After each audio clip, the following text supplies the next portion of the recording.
Kali ke informasi lain, pemirsa, Komisi Pemberantasan Korupsi terus mendalami kasus dugaan suap pembahasan Raperda Reklamasi Pantai Utara Jakarta. Dalam pendalaman ini, jumlah tersangka kemungkinan akan bertambah. Dalam 3 pekan terakhir, KPK terus memanggil berbagai saksi, mulai dari pihak eksekutif, legislatif maupun swasta. Salah satu saksi yang sering diperiksa KPK adalah Ketua Balegda DPRD DKI Jakarta, Muhammad Taufik, yang merupakan kakak kandung Ketua Komisi DPRD DKI Muhammad Sanusi yang menjadi tersangka dalam kasus ini. Taufik tercatat telah menjalani pemeriksaan sebagai saksi sebanyak 5 kali dalam kasus dugaan suap reklamasi Pantai Utara Jakarta. Menurut pelaksana harian Kepala Biro Humas KPK, Yuyu Andriati, saat ini KPK tengah mengintensifkan pemeriksaan untuk kasus ini dan tidak menutup kemungkinan akan ada tersangka baru yang akan ditetapkan.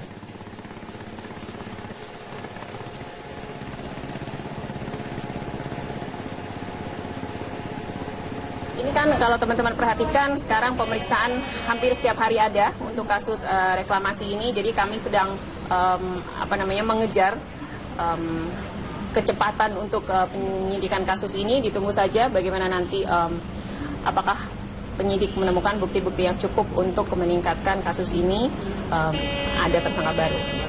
Komisi Pemberantasan Korupsi terus mendalami keterlibatan pihak lain terkait kasus suap Raperda Reklamasi termasuk dari kalangan DPRD. Unsur pimpinan DPRD DKI dan Badan Legislasi Daerah Balegda sudah berulang kali diperiksa KPK. Komisi Pemberantasan Korupsi terus mendalami keterlibatan pihak lain dalam kasus suap Raperda Reklamasi termasuk dari kalangan pimpinan DPRD dan Badan Legislasi Daerah. Wakil Ketua DPRD M. Taufik yang juga menjabat sebagai Ketua Badan Legislasi Daerah tercatat sebagai yang paling sering diperiksa KPK. Terakhir pada Kamis kemarin, kakak kandung M. Sanusi, tersangka dalam kasus ini, kembali menjalani pemeriksaan untuk yang kelima kalinya. Pada hari yang sama, KPK juga meminta keterangan dari Wakil Ketua DPRD DKI lainnya, yaitu Ferial Sofyan. Keduanya diperiksa sebagai saksi untuk tersangka Dirut APL Arisman Wijaya. Usai menjalani pemeriksaan, M. Taufik kembali membantah keterlibatannya dalam kasus suap Raperda Reklamasi. Jadi soal perizinan, karena perda ini perda tata ruang, sementara eksekutif mau masukin perda pasal izin pelaksanaan reklamasi dan izin prinsip itu yang kita menolak. Ini kan perda tata ruang bukan perda perizinan. Uang dari APL itu apa? Uangnya apa? Selain para wakil ketua, KPK sebelumnya juga sudah meminta keterangan dari Ketua DPRD DKI Jakarta Prasetyo Edi Marsudi. Oh, nggak tahu, itu kan urusan Balegda ya? Pak. Bukan tupoksi saya. Pak Ketua. Ya, tapi kan saya petugaskan. Saya petugaskan sebagai ketua. Anggota DPRD lainnya yang juga dimintai keterangan oleh KPK adalah Bestari Barus, Slamet Nurdin, Mary Hotma, dan Muhammad Sangaji. Selain dari pihak Dewan, KPK juga meminta keterangan dari pihak-pihak pengembang yang terkait dengan reklamasi Pantai Utara Jakarta. Apakah akan ada anggota DPRD yang menjadi tersangka dalam suap Raperda Reklamasi menyusul M. Sanusi? Semua bergantung pada penyidikan yang dilakukan Komisi Pemberantasan Korupsi. Tim Liputan, Metro TV. Gubernur DKI Jakarta Basuki Cahayapurnama memastikan Presiden Joko Widodo segera mengeluarkan peraturan presiden baru untuk reklamasi. Ya, menurut Ahok, peraturan presiden tersebut nantinya akan menyesuaikan undang-undang yang ada terkait pemberian izin reklamasi.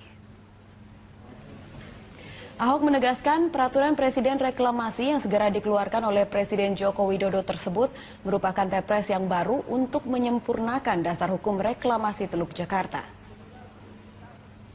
Peraturan presiden ini akan mengatur mengenai wilayah kerja pelabuhan dan lokasi strategis nasional di Teluk Jakarta.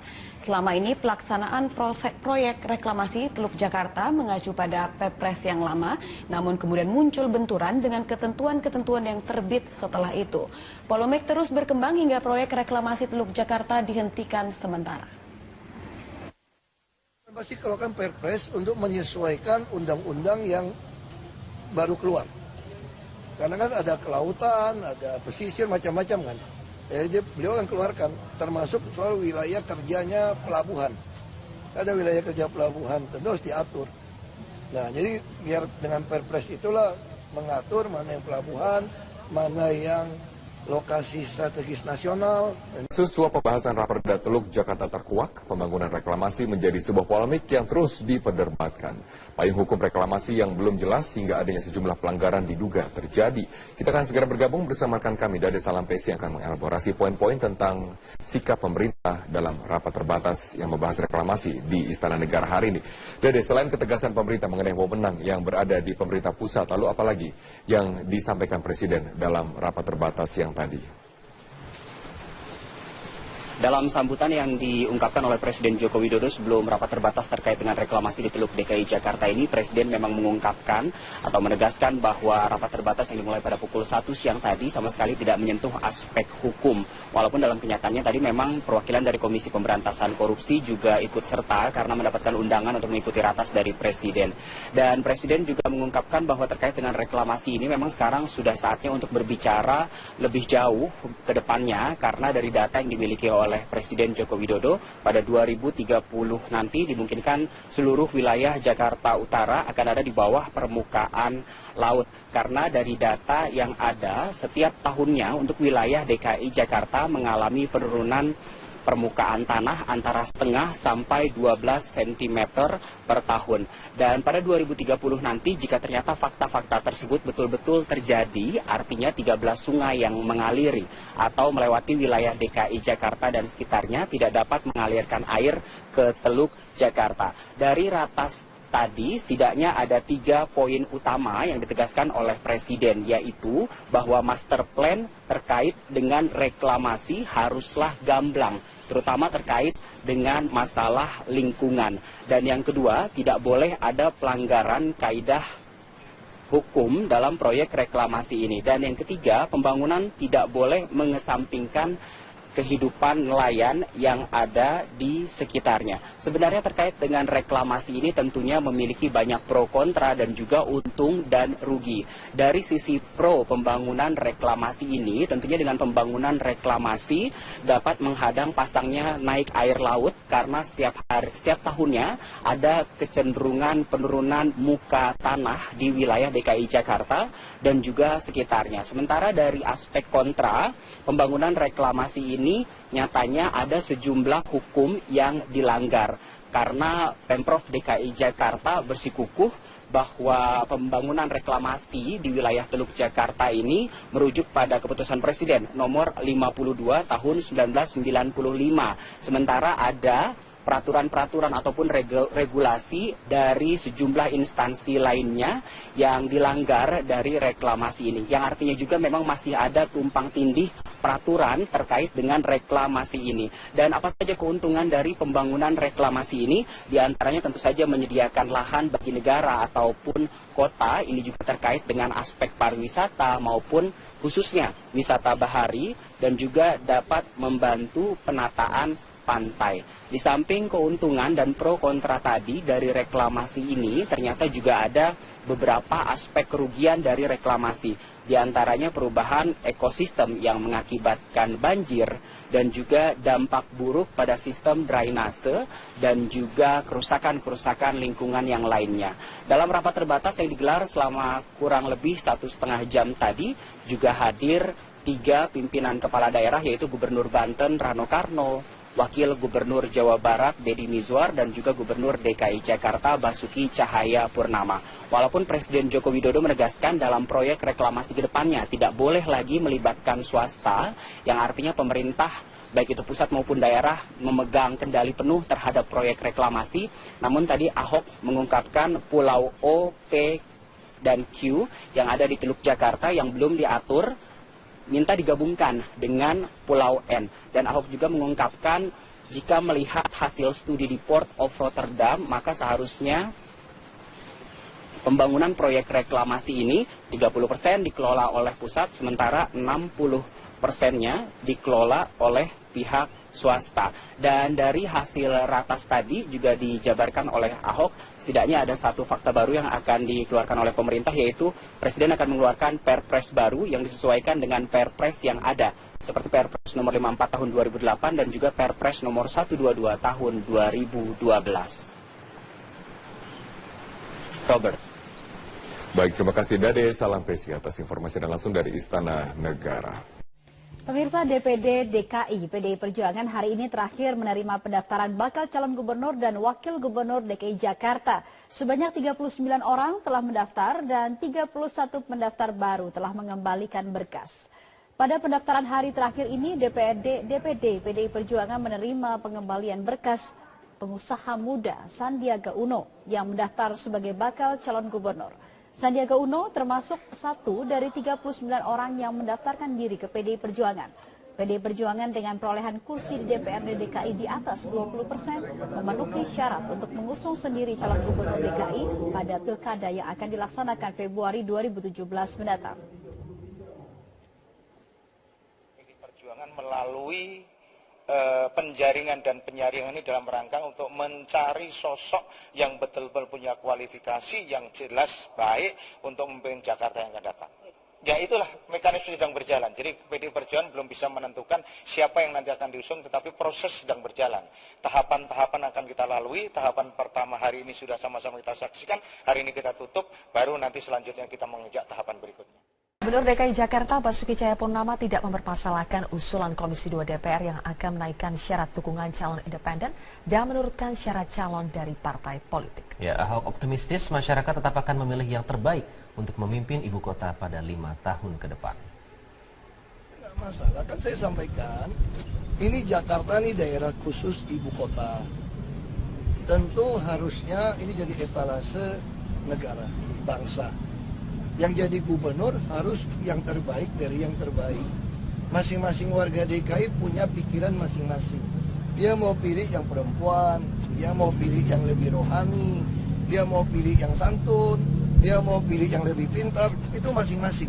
Makanya di dalam pilkada undang-undang nggak pernah diatur 100%. Hanya 50% plus 1. Kalau di daerah lain malahan yang tertinggi yang menang. Kenapa? Karena memang masing-masing kepala kan punya pikiran berbeda. Ya. Selamat malam pemirsa, inilah headline news pukul 21 waktu Indonesia Barat. Usai diperiksa oleh KPK, staf khusus Gubernur DKI Jakarta Suni Tanuwijaya mengaku didukung oleh Gubernur DKI Basuki Cahayapurnama untuk menyampaikan keterangan apa adanya kepada penyidik KPK. Sementara itu Ketua Balegda DPRD DKI Muhammad Taufik memilih diam saat keluar dari gedung KPK. Setelah 7 jam diperiksa oleh penyidik KPK, kepada awak media Suni mengaku ditanya soal usulan dan juga substansi serta keterlibatan dirinya dalam pembahasan Raperda Reklamasi Teluk Jakarta. Suni mengaku tidak mengetahui perihal pertemuan sejumlah pimpinan DPRD dengan para pengembang. Namun ia menyebut sering melakukan komunikasi dengan para pengembang terkait dengan usulan Raperda dan juga keinginan dari Gubernur DKI soal kewajiban tambahan 15% kepada pengembang. Suni juga mengaku Gubernur DKI Basuki Cahayapurnama mendukung dirinya untuk menyampaikan keterangan apa adanya kepada penyidik KPK. Sementara itu, Ketua Badan Legislasi Daerah Balegda DPRD DKI Jakarta M. Taufik yang juga diperiksa oleh KPK memilih bungkam saat ditanya oleh awak media. Pemeriksaan ini merupakan yang kelima kalinya bagi M. Taufik terkait dengan kasus suap Raperda Reklamasi Teluk Jakarta. Dan dalam pemeriksaan ini M. Taufik dicecar seputar keterlibatannya dalam pertemuan dengan pengembang Sugianto Kusuma Desember 2015 lalu. KPK terus mendalami dugaan adanya aliran dana dari pengembang ke sejumlah anggota DPRD DKI Jakarta. Begini, kalau dari sisi dia jelas soal 15% itu harus ada, terus tinggal persoalannya itu apakah di Perda atau di Perpu. Tapi kemarin karena ada ancaman dari DPRD akan deadlock, beliau sempat mengatakan ya selama yang penting 15% itu jangan dicoret. Gubernur DKI Jakarta Basuki Cahayapurnama atau Ahok membantah kabar akan memberlakukan pembatasan sepeda motor di sejumlah ruas jalan protokol Jakarta awal Mei mendatang. Ahok menduga kabar tersebut adalah bentuk provokasi jelang unjuk rasa Hari Buruh 1 Mei mendatang. Saat ditemui di lapangan Irti Monas Senin pagi, Ahok menegaskan pembatasan sepeda motor hanya akan diberlakukan bila fasilitas pendukung telah disiapkan, seperti penambahan jumlah armada bus Transjakarta serta penghapusan pembatas jalur cepat dan jalur lambat. Ahok pun menjelaskan sepeda motor tetap bisa melintas seperti biasanya hingga fasilitas pendukung tersebut telah siap. Terkait dengan beredarnya isu pembatasan sepeda motor yang mulai diberlakukan bulan Mei, Ahok menuding ada pihak yang sengaja menginginkan agar pengendara sepeda motor berunjuk rasa dalam hari buruh yang jatuh tanggal 1 Mei. Pembatasan motor kalau kita lakukan kalau ada IRP, jalan sama busnya cukup. Enggak, itu isunya saya lihat kirimin WhatsApp grup. Wow, udah ada rute pembatasan 1 Mei. Aduh, enggak lah. Itu tuh enggak, kenapa tuh enggak? Saya curiga ini ada hubungan dengan hari buruh 1 Mei. Supaya bisa ngumpulin massa lebih banyak buat demo. Iya dong, yang naik motor protes kan semua Jakarta dibilang nggak boleh lewat motor. Pasti orang akan demo. Ini bukti yang mau demo ini orangnya kurang. Jadi masih ada sebarin isu-isu. Ya, apalagi isu-isu nyerang Ahok kan lebih ramai gitu ya. Setelah polemik panjang reklamasi Teluk Jakarta, pemerintah pusat sepakat menghentikan sementara proyek reklamasi. Selama masa moratorium, pemerintah akan merumuskan aturan, perizinan dan analisis dampak lingkungan yang jelas. Setelah polemik panjang tentang reklamasi Teluk Jakarta, pemerintah pusat menyatakan moratorium atau penghentian sementara proyek reklamasi pulau di Teluk Jakarta sejak Jumat 22 April. Menteri Koordinator Kemaritiman Rizal Ramli menyatakan, putusan moratorium sudah final tanpa tekanan dari perusahaan pengembang yang sudah berinvestasi untuk proyek reklamasi. Hari Jumat sudah ada rapat komite gabungan. Seperti diketahui ada masing-masing kementerian ada 2 dirjen, termasuk juga Deputi Gubernur DKI, Kepala Bapeda, dan mereka sekarang sedang evaluasi mana-mana kebijakan yang harus diselaraskan. Minggu depan mereka akan bertemu lagi setiap minggu. Kita akan ubah proses ini secepatnya. Kondisi tersebut juga dipertegas Gubernur DKI Jakarta Basuki Cahayapurnama. Ahok menyatakan dirinya sudah berkoordinasi dengan korporasi pelaku proyek reklamasi dan menilai pengusaha berkomitmen akan kooperatif terhadap kebijakan moratorium reklamasi ini. Saya ada disposisi dan pengusahanya sangat kooperatif. Bahkan pengusahanya sudah kirim surat kepada kami, baru dengar berita akan moratorium, mereka sudah sepakat moratorium. Walaupun surat kami belum, dia sudah kirim. Saya baru disposisi kemarin. Bukan kemarin, semalam. Baru ingat semalam. Di sisi lain, proyek reklamasi Pulau N untuk membangun dermaga dan pelabuhan baru yang dikelola Pelindo akan tetap dilanjutkan.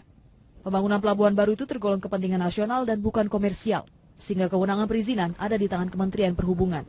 Tidak ada izinnya, kita kasih terus. Karena izin reklamasi, kalau di daerah lingkungan kerja pelabuhan manapun di seluruh Indonesia, itu tidak ada kewenangan yang lain, kecuali kewenangan Menteri Perhubungan. Itu nggak kena moratorium ya Pak? Misalnya. Kalau yang sudah izin dari Kementerian Perhubungan enggak. Sebelumnya Kementerian Koordinator Kemaritiman, Kementerian Lingkungan Hidup dan Kehutanan, serta Gubernur DKI Jakarta, pekan lalu memutuskan untuk melakukan moratorium reklamasi Teluk Jakarta.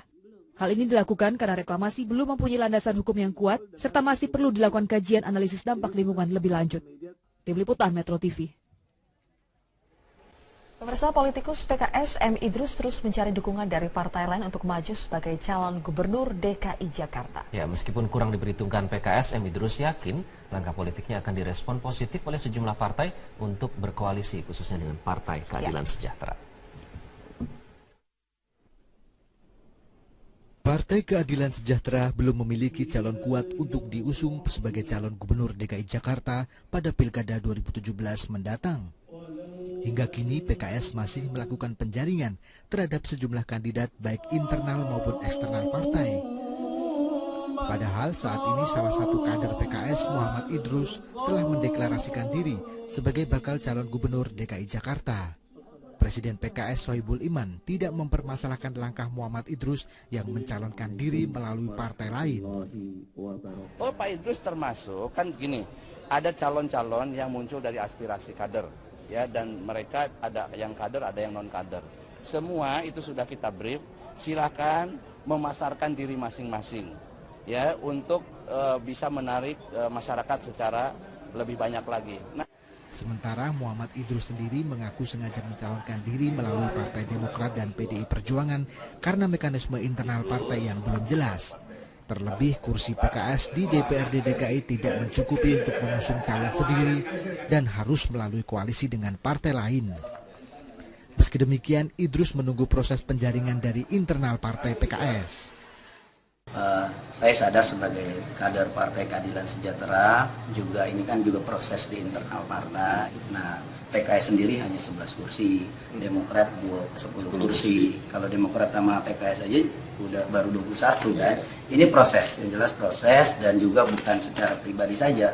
Nanti kan terjalin komunikasi politik di antara seluruh elit partai politik. Selain kandidat internal, PKS juga masih mempertimbangkan sejumlah calon dari eksternal seperti Yusril Iza Mahendra dan Sandiaga Uno untuk dilakukan survei terhadap elektabilitas dan kapasitasnya sebagai calon gubernur DKI Jakarta. Dari Jakarta, Tim Liputan Metro TV. Sementara itu, hari ini merupakan batas akhir DPD DKI PDI Perjuangan menerima pendaftaran bakal calon gubernur dan wakil gubernur DKI Jakarta. Untuk mengetahui berapa calon yang sudah mendaftar dan bagaimana proses selanjutnya, kita langsung bergabung bersama rekan kami Yasmin Alvina yang saat ini berada di DPD PDI Perjuangan DKI Jakarta. Yasmin, melihat berbagai hasil survei bahwa Ahok masih mengungguli lawan-lawannya, apakah PDIP percaya diri dengan calon yang akan mereka usung?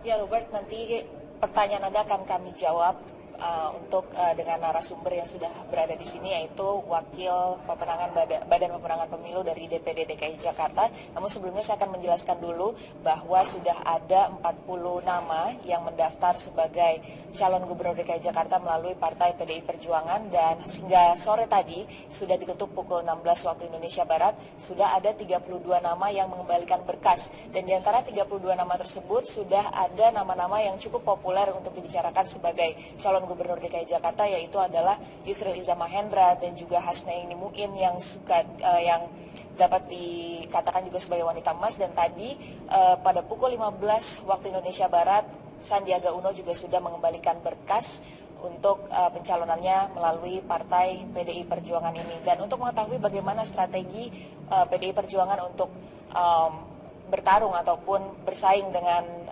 gubernur petahana Basuki Cahayapurnama, saat ini saya sudah bersama dengan Wakil Ketua Badan Pemenangan Pemilu DPD DKI Jakarta PDI Perjuangan, Bapak Gembong. Selamat sore, Pak. Selamat sore.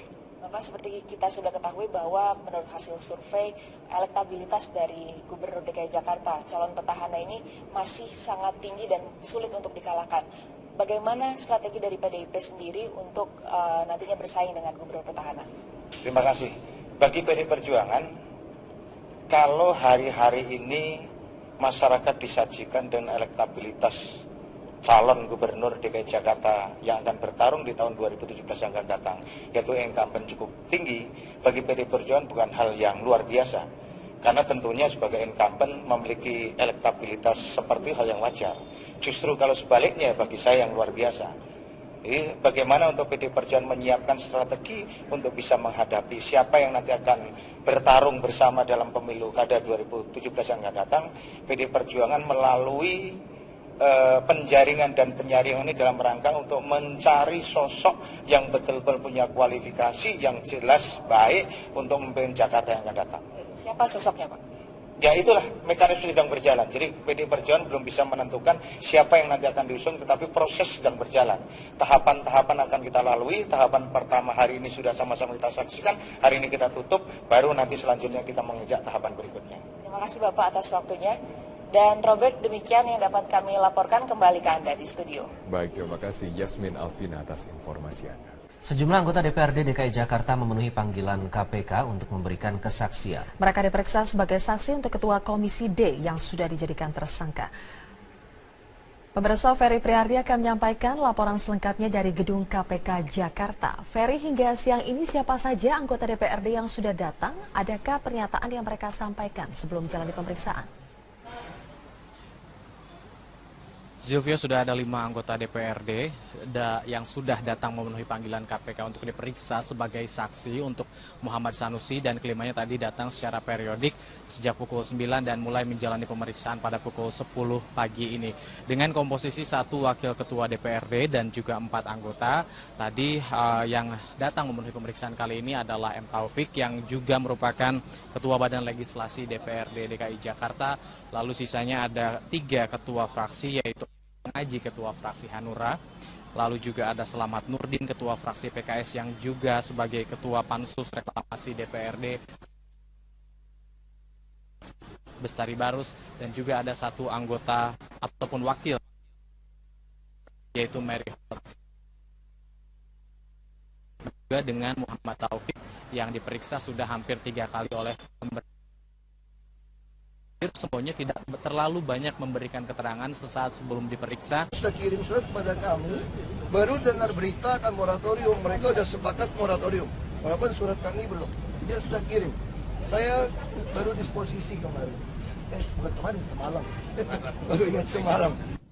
Di sisi lain, proyek reklamasi Pulau N untuk membangun dermaga dan pelabuhan baru yang dikelola Pelindo akan tetap dilanjutkan. Pembangunan pelabuhan baru itu tergolong kepentingan nasional dan bukan komersial, sehingga kewenangan perizinan ada di tangan Kementerian Perhubungan. Tidak ada izinnya, kita kasih terus. Karena izin reklamasi, kalau di daerah lingkungan kerja pelabuhan manapun di seluruh Indonesia, itu tidak ada kewenangan yang lain, kecuali kewenangan Menteri Perhubungan. Itu nggak kena moratorium ya Pak? Misalnya. Kalau yang sudah izin dari Kementerian Perhubungan enggak. Sebelumnya Kementerian Koordinator Kemaritiman, Kementerian Lingkungan Hidup dan Kehutanan, serta Gubernur DKI Jakarta, pekan lalu memutuskan untuk melakukan moratorium reklamasi Teluk Jakarta. Hal ini dilakukan karena reklamasi belum mempunyai landasan hukum yang kuat, serta masih perlu dilakukan kajian analisis dampak lingkungan lebih lanjut. Tim Liputan Metro TV. Pemirsa, politikus PKS M. Idrus terus mencari dukungan dari partai lain untuk maju sebagai calon gubernur DKI Jakarta. Ya, meskipun kurang diperhitungkan PKS, M. Idrus yakin langkah politiknya akan direspon positif oleh sejumlah partai untuk berkoalisi, khususnya dengan Partai Keadilan Sejahtera. Partai Keadilan Sejahtera belum memiliki calon kuat untuk diusung sebagai calon gubernur DKI Jakarta pada Pilkada 2017 mendatang. Hingga kini PKS masih melakukan penjaringan terhadap sejumlah kandidat baik internal maupun eksternal partai. Padahal saat ini salah satu kader PKS, Muhammad Idrus, telah mendeklarasikan diri sebagai bakal calon gubernur DKI Jakarta. Presiden PKS Sohibul Iman tidak mempermasalahkan langkah Muhammad Idrus yang mencalonkan diri melalui partai lain. Oh, Pak Idrus termasuk, kan gini, ada calon-calon yang muncul dari aspirasi kader. Ya, dan mereka ada yang kader, ada yang non kader. Semua itu sudah kita brief. Silakan memasarkan diri masing-masing, ya, untuk bisa menarik masyarakat secara lebih banyak lagi. Sementara Muhammad Idrus sendiri mengaku sengaja mencalonkan diri melalui Partai Demokrat dan PDI Perjuangan karena mekanisme internal partai yang belum jelas. Terlebih kursi PKS di DPRD DKI tidak mencukupi untuk mengusung calon sendiri dan harus melalui koalisi dengan partai lain. Meski demikian, Idrus menunggu proses penjaringan dari internal partai PKS. Saya sadar sebagai kader Partai Keadilan Sejahtera, juga ini kan juga proses di internal partai. Nah, PKS sendiri hanya 11 kursi, Demokrat 10 kursi. Kalau Demokrat sama PKS aja udah baru 21 kan. Ini proses, yang jelas proses, dan juga bukan secara pribadi saja. Nanti kan terjalin komunikasi politik di antara seluruh elit partai politik. Selain kandidat internal, PKS juga masih mempertimbangkan sejumlah calon dari eksternal seperti Yusril Issa Mahendra dan Sandiaga Uno untuk dilakukan survei terhadap elektabilitas dan kapasitasnya sebagai calon gubernur DKI Jakarta. Dari Jakarta, Tim Liputan Metro TV. Sementara itu hari ini merupakan batas akhir DPD DKI PDI Perjuangan menerima pendaftaran bakal calon gubernur dan wakil gubernur DKI Jakarta. Untuk mengetahui berapa calon yang sudah mendaftar dan bagaimana proses selanjutnya, kita langsung bergabung bersama rekan kami Yasmin Alvina yang saat ini berada di DPD PDI Perjuangan DKI Jakarta. Yasmin, melihat berbagai hasil survei bahwa Ahok masih mengungguli lawan-lawannya, apakah PDIP percaya diri dengan calon yang akan mereka usung?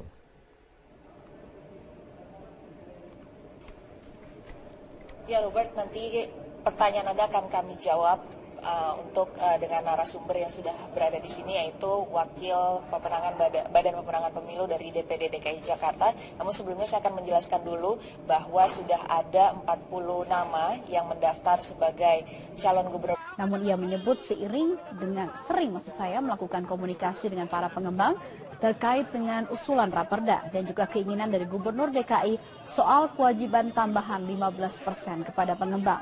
Suni juga mengaku Gubernur DKI Basuki Cahayapurnama mendukung dirinya untuk menyampaikan keterangan apa adanya kepada penyidik KPK. Sementara itu, Ketua Badan Legislasi Daerah Balekda DPRD DKI Jakarta M. Taufik yang juga diperiksa oleh KPK memilih bungkam saat ditanya oleh awak media. Pemeriksaan ini merupakan yang kelima kalinya bagi M. Taufik terkait dengan kasus suap Raperda Reklamasi Teluk Jakarta. Dan dalam pemeriksaan ini M. Taufik dicecar seputar keterlibatannya dalam pertemuan dengan pengembang Sugianto Kusuma Desember 2015 lalu. KPK terus mendalami dugaan adanya aliran dana dari pengembang ke sejumlah anggota DPRD DKI Jakarta. Begini, kalau dari sisi dia jelas soal 15% itu fix harus ada, terus tinggal persoalannya itu apakah di Perda atau di Perpu. Tapi kan kemarin karena ada ancaman dari DPRD akan deadlock, beliau sempat mengatakan ya selama yang penting 15% itu jangan dicoret. Gubernur DKI Jakarta Basuki Cahayapurnama atau Ahok membantah kabar akan memberlakukan pembatasan sepeda motor di sejumlah ruas jalan protokol Jakarta awal Mei mendatang. Ahok menduga kabar tersebut adalah bentuk provokasi jelang unjuk rasa Hari Buruh 1 Mei mendatang. Saat ditemui di lapangan Irti Monas Senin pagi, Ahok menegaskan pembatasan sepeda motor hanya akan diberlakukan bila fasilitas pendukung telah disiapkan, seperti penambahan jumlah armada bus Transjakarta serta penghapusan pembatas jalur cepat dan jalur lambat. Ahok pun menjelaskan sepeda motor tetap bisa melintas seperti biasanya hingga fasilitas pendukung tersebut telah siap. Terkait dengan beredarnya isu pembatasan sepeda motor yang mulai diberlakukan bulan Mei, Ahok menuding ada pihak yang sengaja menginginkan agar pengendara sepeda motor berunjuk rasa dalam Hari Buruh yang jatuh tanggal 1 Mei. Pembatasan motor kalau kita lakukan kalau ada IRP, jalan sama busnya cukup. Enggak, itu isunya saya lihat kirimin WhatsApp grup.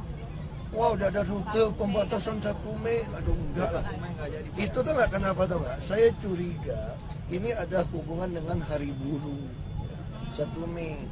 Supaya bisa ngumpulin massa lebih banyak buat demo. Iya dong, yang naik motor protes kan semua Jakarta dibilang nggak boleh lewat motor. Pasti orang akan demo. Ini bukti yang mau demo ini orangnya kurang. Jadi masih ada sebarin isu-isu. Ya, apalagi isu-isu nyerang Ahok kan lebih ramai gitu ya. Setelah polemik panjang reklamasi Teluk Jakarta, pemerintah pusat sepakat menghentikan sementara proyek reklamasi. Selama masa moratorium, pemerintah akan merumuskan aturan, perizinan dan analisis dampak lingkungan yang jelas. Setelah polemik panjang tentang reklamasi Teluk Jakarta, pemerintah pusat menyatakan moratorium atau penghentian sementara proyek reklamasi pulau di Teluk Jakarta sejak Jumat 22 April. Menteri Koordinator Kemaritiman Rizal Ramli menyatakan, putusan moratorium sudah final tanpa tekanan dari perusahaan pengembang yang sudah berinvestasi untuk proyek reklamasi. Hari Jumat sudah ada rapat komite gabungan. Seperti diketahui ada masing-masing kementerian ada 2 dirjen, termasuk juga Deputi Gubernur DKI, Kepala Bapeda. Dan mereka sekarang sedang evaluasi mana-mana kebijakan yang harus diselaraskan. Minggu depan mereka akan bertemu lagi setiap minggu. Kita akan ukur proses ini secepatnya.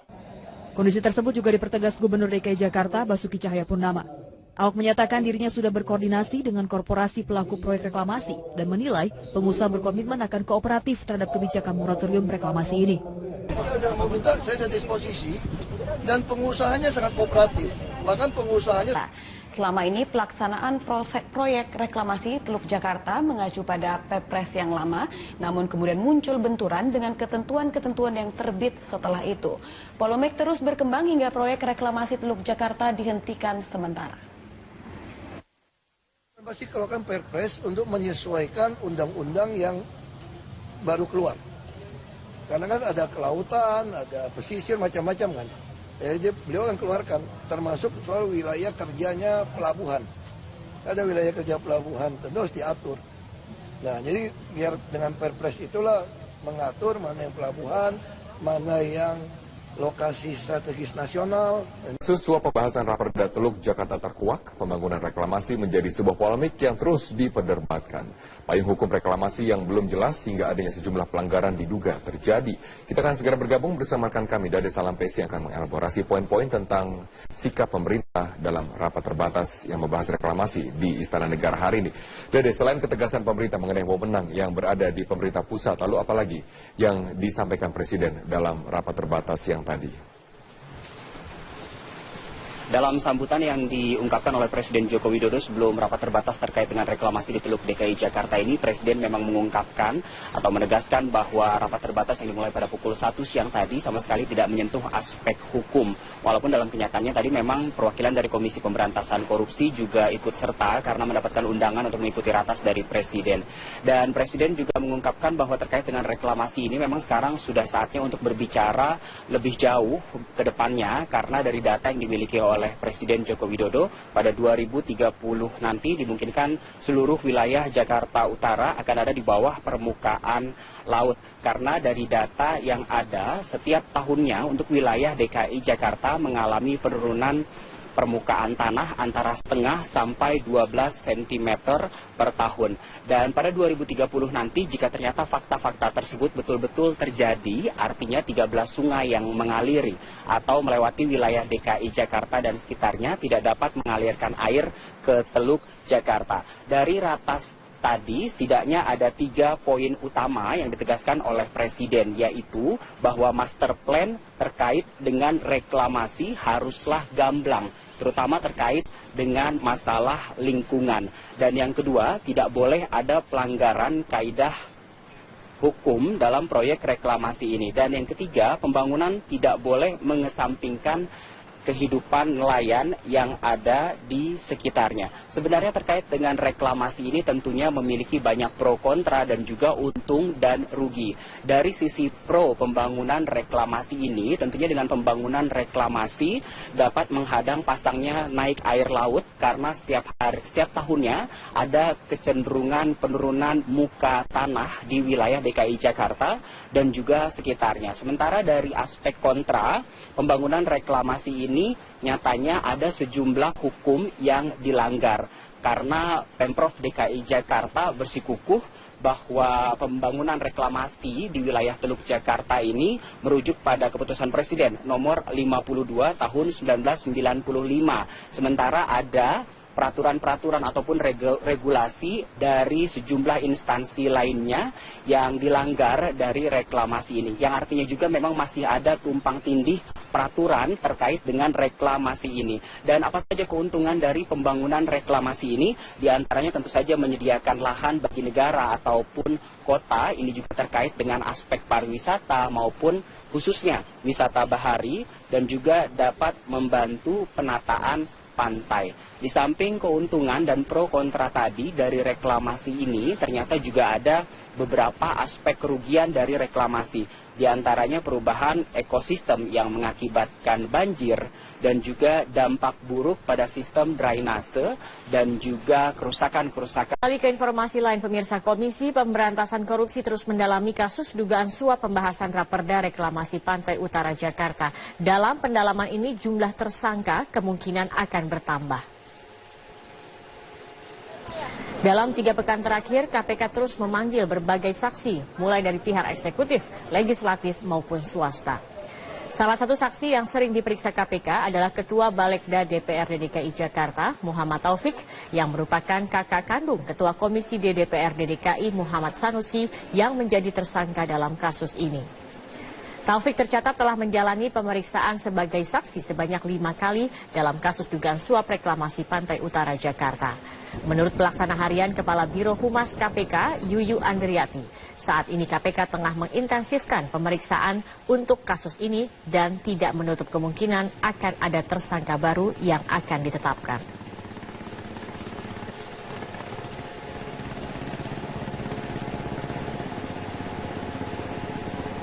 Ini kan kalau teman-teman perhatikan sekarang pemeriksaan hampir setiap hari ada untuk kasus reklamasi ini. Jadi kami sedang mengejar kecepatan untuk penyidikan kasus ini. Ditunggu saja bagaimana nanti apakah penyidik menemukan bukti-bukti yang cukup untuk meningkatkan kasus ini, ada tersangka baru.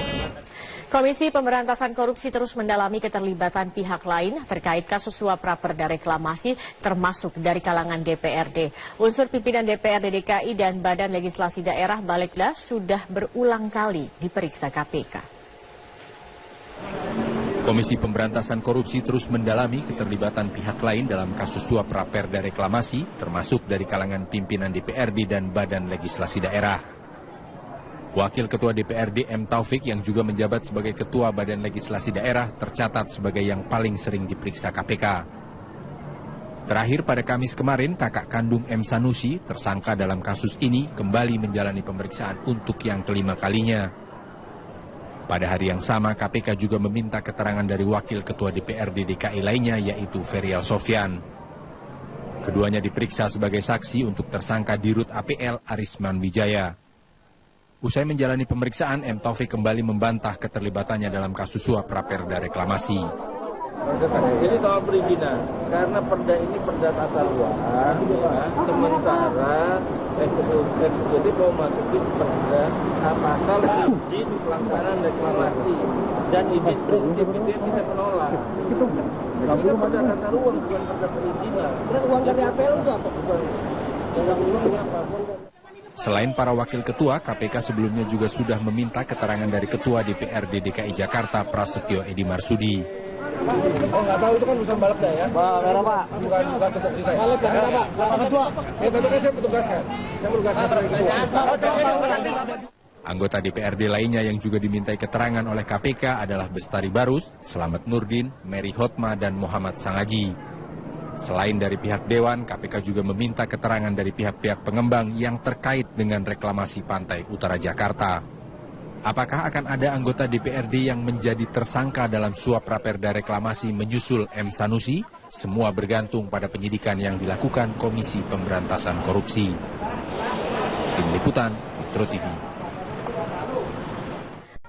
Gubernur DKI Jakarta Basuki Cahayapurnama memastikan Presiden Joko Widodo segera mengeluarkan peraturan presiden baru untuk reklamasi. Ya, menurut Ahok, peraturan presiden tersebut nantinya akan menyesuaikan undang-undang yang ada terkait pemberian izin reklamasi.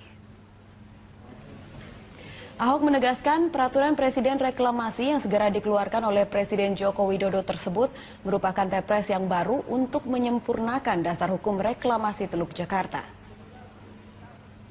Peraturan presiden ini akan mengatur mengenai wilayah kerja pelabuhan dan lokasi strategis nasional di Teluk Jakarta. Lingkungan yang lainnya. Dalam rapat terbatas yang digelar selama kurang lebih 1,5 jam tadi, juga hadir 3 pimpinan kepala daerah, yaitu Gubernur Banten Rano Karno, Wakil Gubernur Jawa Barat Deddy Mizwar, dan juga Gubernur DKI Jakarta Basuki Cahayapurnama. Walaupun Presiden Joko Widodo menegaskan dalam proyek reklamasi ke depannya tidak boleh lagi melibatkan swasta, yang artinya pemerintah baik itu pusat maupun daerah memegang kendali penuh terhadap proyek reklamasi. Namun tadi Ahok mengungkapkan Pulau O, P, dan Q yang ada di Teluk Jakarta yang belum diatur minta digabungkan dengan Pulau N. Dan Ahok juga mengungkapkan jika melihat hasil studi di Port of Rotterdam, maka seharusnya pembangunan proyek reklamasi ini 30% dikelola oleh pusat, sementara 60%-nya dikelola oleh pihak swasta. Dan dari hasil ratas tadi juga dijabarkan oleh Ahok, setidaknya ada satu fakta baru yang akan dikeluarkan oleh pemerintah, yaitu Presiden akan mengeluarkan Perpres baru yang disesuaikan dengan Perpres yang ada, seperti Perpres nomor 54 tahun 2008 dan juga Perpres nomor 122 tahun 2012. Robert.